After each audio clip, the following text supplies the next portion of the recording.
Vâng, ngày hôm nay về thêm cho anh chị và các bạn một mẫu xe phân khúc hạng B rất là rộng rãi, thương hiệu Nhật Bản, mẫu xe Honda City sản xuất 2017, tư nhân một chủ sử dụng nhá.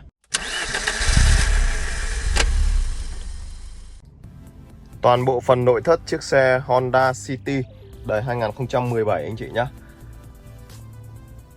Đầu tiên về phần vô lăng, cổ xe, anh chị nhìn cho em nhé, không bị bóng mòn, còn rất là đẹp.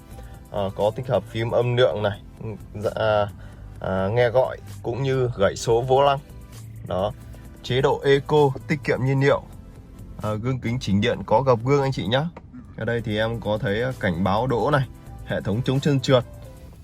Sang bên cánh bên tài thì anh chị sẽ thấy cho em là lên xuống kính auto, lốc cửa, lốc kính.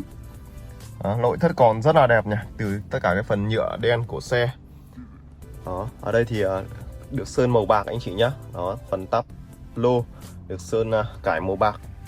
Và xe này thì có đèn lỗ thông minh anh chị nhé, đèn lỗ thông minh này.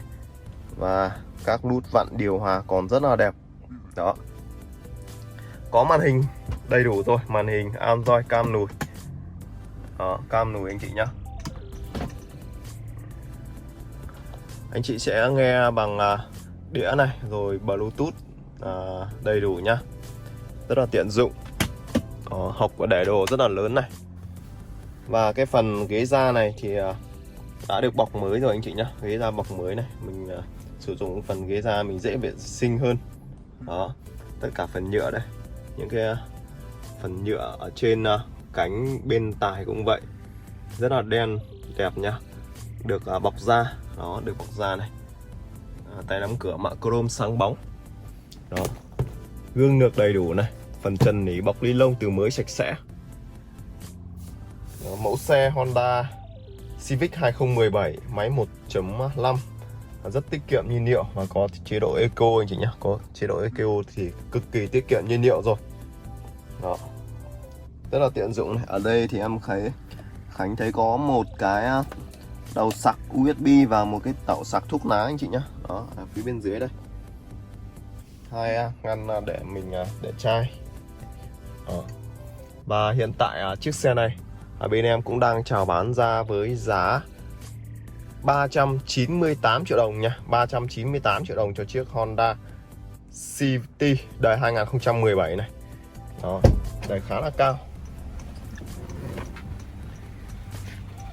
Đó, tất cả phần keo chỉ này thì em Khánh bao zin nhá. Đó, bao zin cho anh chị các bạn. Ốc cánh chưa hề tháo mở này. Mức tiêu hao nhiên liệu của xe đường kết hợp là 5,8 lít, trong đô thị là 7,3 lít và ngoài đô thị anh chị đi với 4,9 lít thôi, rất tiết kiệm nhiên liệu anh chị nhá. Đó.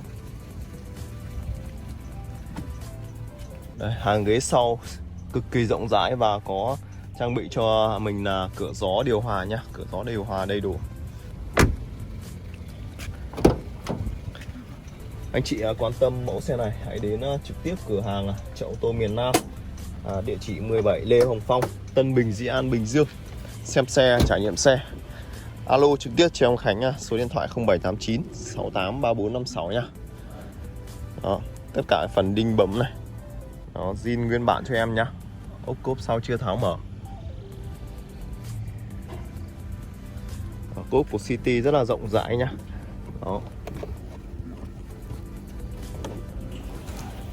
Đây, lốp sơ cua này.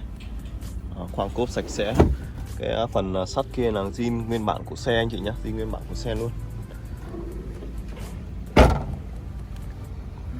Được trang bị cho em là 4 mắt cảm biến này.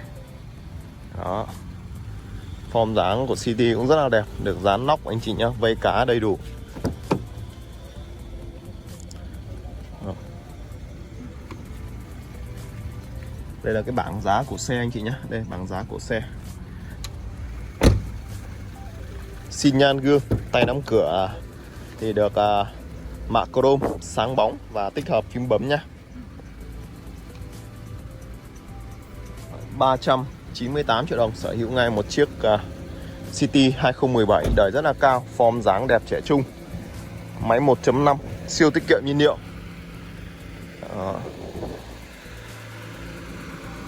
Các anh chị cùng nhìn cái phần đèn của xe nhá, rất là sáng đẹp này.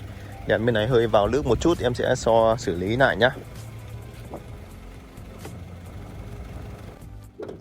Tiếp theo vào bên trong phần khoang máy.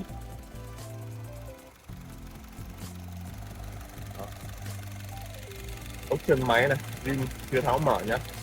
Anh chị nhìn cái phần máy rất là sạch đẹp nhá. Cụm ABS của xe. Máy lổ êm thì thầm cho em nhé.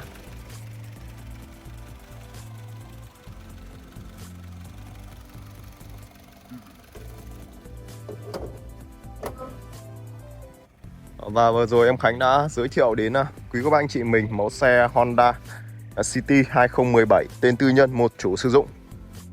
Anh chị quan tâm hãy đến trực tiếp cửa hàng xem xe, trải nghiệm xe, alo trực tiếp cho em Khánh nhá, và để có thể thương lượng về giá tốt nhất. Cảm ơn anh chị và các bạn. Hẹn gặp lại anh chị ở những video giới thiệu xe tiếp theo.